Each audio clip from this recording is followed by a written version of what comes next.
ಕಾರ್ಯಕ್ರಮಕ್ಕೆ ನಮ್ಮ ಹಿರಿಯರಾದಂತಹ ರಾಜು ಸರ್ ಬಂದಿದ್ದಾರೆ.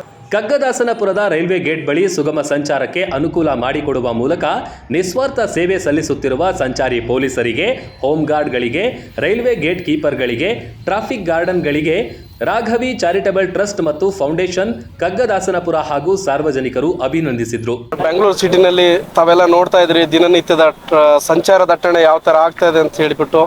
ಸೊ ಆ ಸುಗಮ ಸಂಚಾರದಲ್ಲಿ ನಮ್ಮ ಸಂಚಾರ ಪೊಲೀಸ್ ಸ್ಟೇಷನ್ ವತಿಯಿಂದ ಈ ಕಗ್ಗದಾಸಪುರ ರೈಲ್ವೆ ಗೇಟಲ್ಲಿ ಸಂಚಾರ ದಟ್ಟಣೆ ಆಗದಂತೆ ಡೈಲಿ ಏನು ದಿನ ಬೆಳಗ್ಗೆ ಆದರೂ ಕೂಡ ನಾವೆಲ್ಲ ಸುಗಮ ಸಂಚಾರಕ್ಕೆ ಅನುವು ಮಾಡಿ ಕೊಡ್ತಾ ಇದ್ದೀವಿ. ಸೊ ಏನು ನಮ್ಮ ಒಂದು ಕಷ್ಟ ನೋಡಿಬಿಟ್ಟು ರಾಘವಿ ಚಾರಿಟಬಲ್ ಟ್ರಸ್ಟ್ ಅವರು ನಮ್ಮನ್ನು ಗುರುತಿಸಿ ನಮ್ಮನ್ನು ಗೌರವಿಸಿದ್ದಾರೆ. ಅವ್ರಿಗೆ ನಮ್ಮ ಜೀವನ್ ಭೀಮನಗರ ಸಂಚಾರಿ ಪೊಲೀಸ್ ಠಾಣೆ ವತಿಯಿಂದ ಅವರಿಗೆ ತುಂಬು ಹೃದಯದ ಧನ್ಯವಾದಗಳನ್ನು ಈ ಮೂಲಕ ಸಲ್ಲಿಸುತ್ತೇನೆ. ಬೆಂಗಳೂರಿಂದ ಹೊಸೂರು ಕೊಯಂಬತ್ತೂರಿಗೆ ಸಂಪರ್ಕ ಹೊಂದಿರುವ ರೈಲ್ವೆ ಟ್ರ್ಯಾಕ್ ಬೈಯಪ್ಪನಹಳ್ಳಿ, ಕಗ್ಗದಾಸಪುರ, ಮಾರತ್ಹಳ್ಳಿ ಮೂಲಕ ಹಾದು ಹೋಗಿದೆ. ಈ ರೈಲ್ವೆ ಟ್ರ್ಯಾಕ್ನಲ್ಲಿ ಪ್ರತಿನಿತ್ಯ 30ಕ್ಕೂ ಹೆಚ್ಚು ರೈಲುಗಳು ಸಂಚರಿಸುತ್ತವೆ. ಸುಗಮ ಸಂಚಾರಕ್ಕೆ ಅನುವು ಮಾಡಿಕೊಡುತ್ತಿರುವ ರೈಲ್ವೆ ಗೇಟ್ ಹೀರೋಗಳ ನಿಸ್ವಾರ್ಥ ಸೇವೆಯನ್ನ ಗುರುತಿಸಿ ಕಗ್ಗದಾಸನಪುರ ನಿವಾಸಿಗಳು ಜೊತೆಗೂಡಿ ಅಭಿನಂದಿಸಲಾಗಿದೆ ಎಂದು ರಾಘವಿ ಚಾರಿಟಬಲ್ ಟ್ರಸ್ಟ್ ಮತ್ತು ಸೇವಾ ಫೌಂಡೇಶನ್ ಸಿಇಒ ರಾಘವೇಂದ್ರ ಸುಂಟ್ರಹಳ್ಳಿ ತಿಳಿಸಿದರು.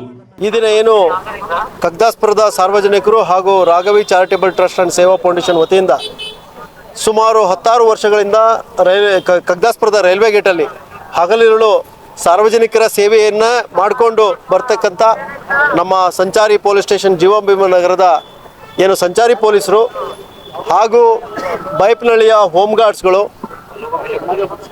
ಅದೇ ರೀತಿ ನಮ್ಮ ಡಿಫೆನ್ಸ್ನ ವಾಲಂಟಿಯರ್ಸ್ ಆಗಿರ್ತಕ್ಕಂಥ ನಮ್ಮ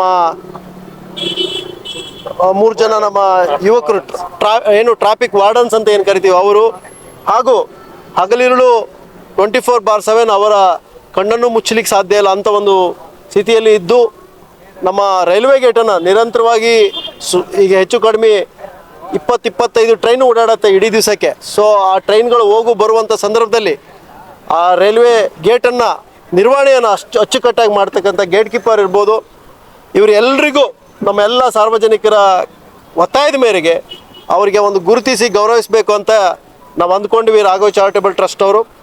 ಕಗ್ಗದಾಸನಪುರ ಹಿರಿಯ ನಿವೃತ್ತ ಎಸ್ಪಿ ಶ್ರೀಧರ್ ಮೂರ್ತಿ, ಹಿರಿಯರಾದ ರಾಜು ರೆಡ್ಡಿ, ಸುಂದರ್, ವಿಜಯ್ ನಾಯಕ್, ಶ್ರೀನಿಧಿ, ಸುರೇಶ್ ಕುಂಬಾರ್ ಕೋಟೆ ಸೇರಿದಂತೆ ಮತ್ತಿತರರು ಹಾಜರಿದ್ದರು.